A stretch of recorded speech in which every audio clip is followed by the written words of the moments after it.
Dans le suite de nos interviews des saisons parisiennes, je présente Jérôme Barry, bonjour, Bonjour. réalisateur de film Le Grand Numéro. Donc, est-ce que vous pourriez nous en dire, Jérôme, sur votre parcours, quelques mots? Vous avez fait des études dans une école de grand prestige, des études politiques Sciences Po, et après, et vous êtes aussi un musicien amateur, Mhm. et après vous décidez vous orienter plus vers le cinéma. Et donc, ma question est, est-ce que c'est la musique qui a influencé votre passage vers le cinéma ou il y avait d'autres changements cruciaux ou Euh, influences qui ont amené vers cette décision? non, en fait, je suis un musicien très amateur, donc c'est pas ça qui a guidé le choix en tout cas. Mais le cinéma, non, j'y pensais depuis très très longtemps, depuis le lycée, même le collège, on va dire. C'était en moi de toute façon. Et d'ailleurs, en sortant du lycée, j'ai fait un an en fac de cinéma, donc je pensais vraiment aller vers ça. Et puis, je me suis dit aussi que c'était bien de cesser un peu de temps pour voir d'autres choses quand même. J'étais un peu aussi immature à ce moment-là, je crois. En tout cas, dans mes connaissances du cinéma. Et voilà, enfin, j'avais beaucoup de lacunes, donc je me suis dit, bon, je vais me laisser le temps. Je vais faire des études un peu sérieuses quand même euh, voilà, pour découvrir un peu d'autres choses. Et je regrette pas du tout d'ailleurs, parce que ça m'a appris les sciences politiques, ça. Donc ça m'a appris pas mal de choses sur la manière dont le monde fonctionnait. Voilà. Voilà, donc le cinéma, enfin, pour moi, c'était tout à fait logique, hein. J'avais envie de faire ça de toute façon, qu'il arrivait. Et donc, vous entrez à l'école prestigieuse de la FIMIS et vous décidez d'entrer dans la section de production. Hmm. Est-ce que c'était le choix pour Oui. vous orienter directement vers la production? Ah oui, oui, tout à fait, parce que c'était vraiment la place avec laquelle je me sentais le plus légitime. Donc c'est vrai que moi, de toute façon, le but du cinéma pour moi, c'est de raconter des histoires. Donc après, on trouve sa place suivant ce qu'on se pense capable de faire. Voilà. Mais bon, après, la production, c'est pas une fin en soi, c'est juste un moyen pour raconter des histoires. Donc parfois, sur certains films, je me dis, bah là, il y a quelqu'un qui m'apporte une idée, une histoire, j'ai envie de le produire, j'ai très envie de le faire, j'ai très envie de voir ce film, donc je vais le défendre. Et parfois, je me dis, bah, il y a cette histoire, je la trouve bien, enfin, j'aimerais bien la raconter moi-même, voilà, parfois, je produis, parfois, je réalise. Pour moi, c'est pas plus compliqué que ça, j'aimerais continuer à travailler de cette manière-là, en tout cas. Et en parlant de votre film Le Grand Numéro, Mhm. c'est pas par hasard que ce film ouvre le festival Les Saisons Parisiennes, parce que j'ai particulièrement adoré votre film, Merci parce beaucoup. que c'est très subjectif, ça me correspond. J'aime beaucoup les comédies musicales et j'aime beaucoup votre vision festive, la grande fête parisienne, Mhm. dans laquelle justement vous nous introduisez beaucoup de danse, beaucoup de musique. Et c'est à travers ça que vous nous présentez cette côté subliminal, Mhm. justement, de Paris, dans lequel on, cette image de Paris de laquelle tout le monde en rêve. Et dites-nous pourquoi ce style-là, pourquoi comédie musicale, qu'est-ce qui représente ça pour vous? Il y a beaucoup de choses là, parce que il y a à la fois la comédie musicale, il y a à la fois la vision de Paris, donc c'est vrai que dans le genre classique de la comédie musicale des années 50-60, Paris est toujours très présent. Même quand Woody Allen fait une comédie musicale, il n'en a fait qu'une, hein, d'ailleurs, parce que je suis un grand fan de Woody Allen. Donc c'est un peu lui qui m'a. C'est certains de ses films qui m'ont donné envie de faire, enfin, d'aller vers le cinéma en tout cas. Euh, Quand il fait une comédie musicale, il y a un passage à Paris. Voilà, c'est pas pour rien. Enfin, voilà, il y a toute une mythologie autour de la ville. C'est vrai que j'avais envie de rentrer dans ce monde-là, enfin, cette lignée-là. C'est très prétentieux ce que je dis là parce que il y aura encore beaucoup de chemin à faire. Mais voilà, enfin, en tout cas, j'avais envie de faire une tentative là-dessus. Ce que je regrette, c'est vrai, dans beaucoup de films que je vois aujourd'hui, qu'on peut voir, c'est que Paris est toujours présenté de manière très noire ou très sombre. Moi qui viens pas du tout de Paris, qui viens d'Avignon, bah, c'est vrai que je rêvais de monter à Paris, enfin, comme on dit. Voilà. Et j'avais une vision quand même qui était un peu idéalisée, qui venait aussi de mon enfance, quand on venait quelques jours à Paris. Voilà. Et j'avais envie de retransmettre ça, voilà, la vision que je pouvais avoir de Paris quand j'étais enfant. Ça vient peut-être de là. Enfin, je vais m'allonger sur un divan. Vous n'avez pas un divan quelque part? J'apprends beaucoup de choses.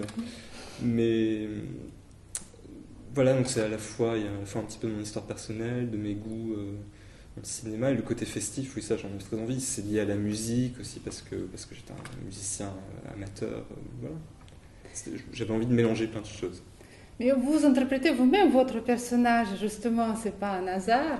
Et moi, j'ai aimé particulièrement votre personnage et sa démarche, justement, que c'est un homme qui, pour séduire une femme, fait le grand numéro devant sa fenêtre. C'est magnifique parce que toutes les femmes rêvent quelque part de voir ça devant sa fenêtre un jour, que quelqu'un fasse ça pour eux. Et vous traduisez ça dans une danse, c'est vraiment magnifique. Et je vois que votre héros, vous donnez une petite connotation un peu peut-être triste, peut-être joyeuse, justement. Ce que votre héros ne réalise pas un rêve, parce que finalement, la femme, il ne répond pas avec les sentiments, il part avec quelqu'un d'autre, mais le héros réalise une autre rêve à la place, qui est, justement... qui est de faire de la musique, de faire de la musique, de jouer, de faire des concerts à Paris, comme vous voulez faire. Il rencontre quelqu'un qui lui ouvre les portes de... C'est le Sunside, en fait. C'est un des quelques clubs de jazz qui restent à Paris. Il n'y en a plus beaucoup maintenant, mais il y en a encore 3 ou 4 importants. Donc justement, il prépare son grand numéro pour séduire une fille. La fille n'est pas séduite, mais il y a un producteur qui est séduit et propose grande suite, grande ouverture professionnelle. Est-ce que justement, est-ce que la réussite professionnelle ne récompense pas un petit peu la solitude des grandes villes, notamment de Paris, ces côtés un peu tristes, peut-être, ou non? Pour moi, c'est une fin triste. Alors, il y a beaucoup de gens qui ne le voient pas comme ça, qui se disent, bon, bah voilà, il va faire son chemin, le personnage, et tout va aller pour le mieux. C'est peut-être le cas d'ailleurs, mais pour le moment, enfin dans l'histoire que je voulais raconter, c'était pas forcément gai. Voilà, moi je voyais ça comme une fin un peu triste. Donc vous partez de côté joyeuse, de festivités parisiennes, de la danse, de grand amour qui débarque. J'aime bien justement la phrase qui dit votre héros, qui dit « Elle me sourit, ça me suffit ». Oui. Donc c'est vraiment un romantisme pur, c'est quelque chose qui, quelque part, il n'attend pas la récompense. Mais voilà, justement, le romantisme pur, il est très souvent malheureux, il est toujours malheureux. Donc c'est un peu ça, oui. Encore une fois, ça correspond un peu à l'image que je peux avoir de Paris et des relations qui peuvent se nouer ou pas à Paris. Enfin, on est toujours pris dans un flot de rencontres et de choses inattendues comme ça, de coïncidences, et parfois ça nous mène vers des choses heureuses, mais très souvent c'est toujours un peu entre deux, quand on n'est jamais extrêmement satisfait. Voilà, donc c'était un peu ça l'idée. En tout cas, c'est l'impression que j'en avais quand j'arrivais à Paris. J'avais envie de retransmettre ça, quoi, vraiment. C'est-à-dire que derrière la magie, la mythologie de Paris, ben, il y avait des rencontres un peu compliquées. Dans vos projets futurs, vers quoi vous voulez vous orienter? Vers quel projet, quelles personnes?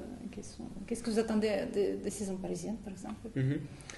Dans les projets, déjà, moi, ce qui est très important pour moi, c'est de continuer à travailler avec les gens avec qui je travaillais à la FEMIS. On a une petite famille maintenant, enfin, de gens avec qui on aime bien travailler et en qui j'ai confiance et qui nous font confiance. Donc ça c'est extrêmement important. J'aimerais que ça puisse durer le plus longtemps possible. Et au-delà de ça, ce qui moi m'a ouvert aussi beaucoup l'esprit, c'est justement ces sélections un peu comme ça inattendues en festival à l'étranger. Je me suis dit, il y a beaucoup de choses à faire.